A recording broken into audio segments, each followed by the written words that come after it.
Multi-tenancy is an architecture where a single instance of software serves multiple customers or tenants. Each tenant's data is isolated and remains invisible to other tenants, despite sharing the same application and database. Let's look at Google as a real-world example of multi-tenancy. Google acts as a super app, hosting various sub-applications like YouTube, Gmail, and Google Drive. Each of these functions independently but shares Google's underlying infrastructure. Multi-tenancy can go even deeper. Take Gmail for instance. Within the Gmail application, user can manage multiple email addresses or separate workspaces. This is nested multi-tenancy, tenants within tenants. While Google uses sophisticated tools like Google Cloud Platform and Kubernetes for global scale, we can start smaller. A simple virtual private server is sufficient for implementing multi-tenancy at a limited scale, perfect for startups or small businesses. Now, you might be thinking, that's great for Google, but how can I implement something similar in my projects? This is where Directus comes in.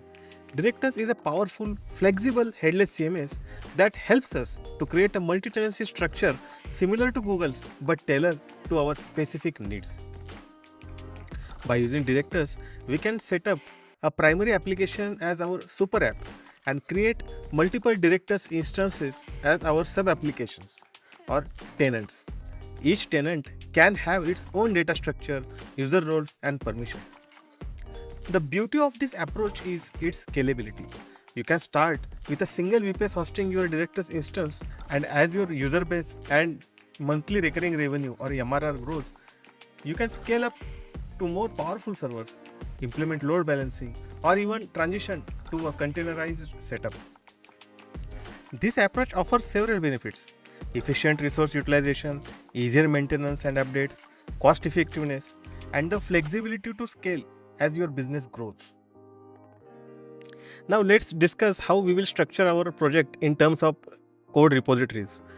So we will have a central Directus repository that will be replicated across the apps that serves as the core of our multi-tenancy setup. This repository will contain the main Directus configuration, shared schemas and data models, as well as common extensions and hooks that apply across all the tenants. And then we will have the individual tenant repositories. For each tenant or sub-application, we will create separate repositories. These will contain app-specific configurations, custom extensions or hooks unique to each app, and specialized schemas or data models required by individual apps.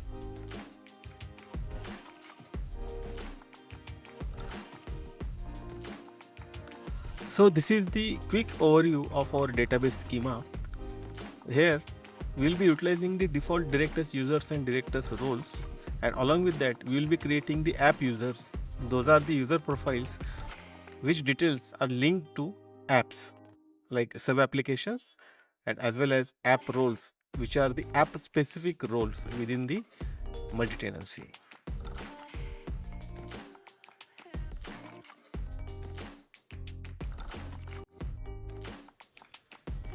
Now that we have covered the theory, let's look at a real-world implementation of this multi-tenancy structure.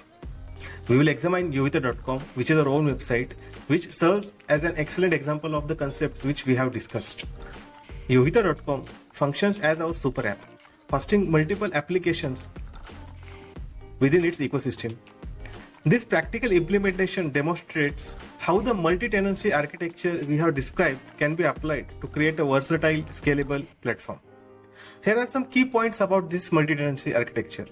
Yohita acts as the super apps platform, and various software as a service applications run within the Yohita ecosystem. All these apps benefit from shared resources and infrastructure, amplifying efficient multi-tenancy and simplicity in action. This setup showcases how businesses can start with a single platform and expand to host multiple applications. Now let's have a look at our Directus network. So first, this is our super app.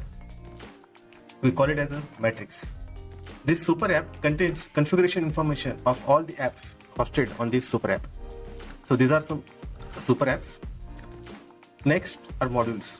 Modules are nothing but our software as a service, SaaS applications, which instances can be created as the individual apps.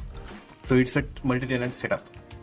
Next, there are some common features which are required for all the applications like website pages, blog posts. All those things are maintained from this super app. And of course, there are app users. These are the users profiles created across the sub applications. Here we have a quick overview within the super app. Now let's have a look at our first sub application. So this is Crossword House. This is the smart games platform. So this is a simple puzzle website where user can sign up to this site and create and share their own puzzles. And this is its Directus instance. Of course, this is a completely independent app, but sharing the resources and common features from the super app.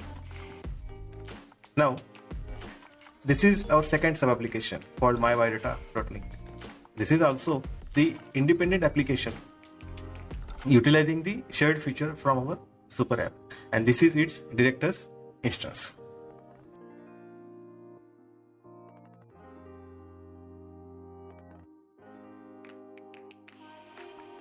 To help you get started, we have created a GitHub repository for you. So this is Directus project with extensions QuickStart. This repository contains everything you need to get started with Directus. Now, let's see our project code.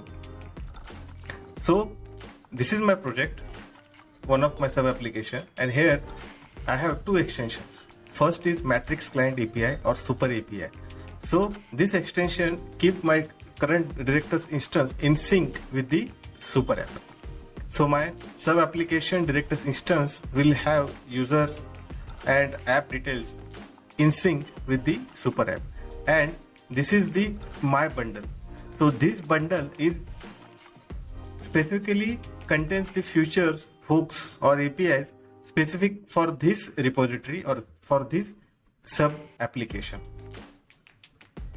So thank you for joining us for the MultiTenancy Masterclass. We hope you have gained valuable insights and practical knowledge to apply in your own projects. Don't forget to like, subscribe and share if you found this content helpful. Happy coding!